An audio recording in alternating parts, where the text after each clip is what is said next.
Samsung 85-inch Q95T on a stand. So, quick update video, bit of a rehash really. Last year I did an unboxing of this TV and a wall mount at a customer's house. It did get a lot of views, also got some criticism, mainly being the height of the thing. But looking at the room, it was limited. That was the only place it was going to go and the only height it was going to go at.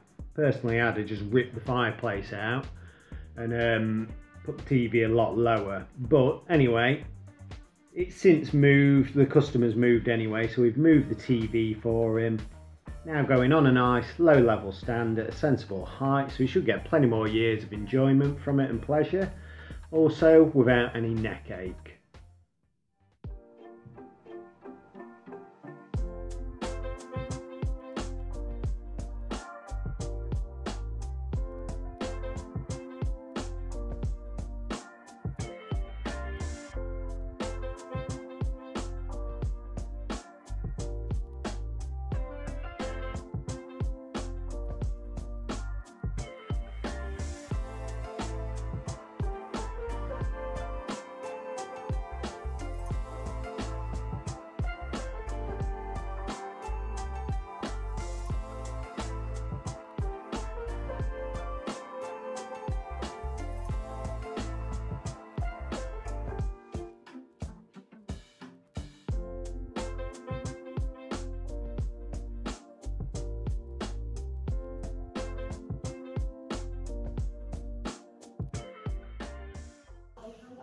Can make all the difference to really encourage them. So I think that is a really positive step, and I'm looking forward to optimism and as it were, looking up at the stars rather than down into the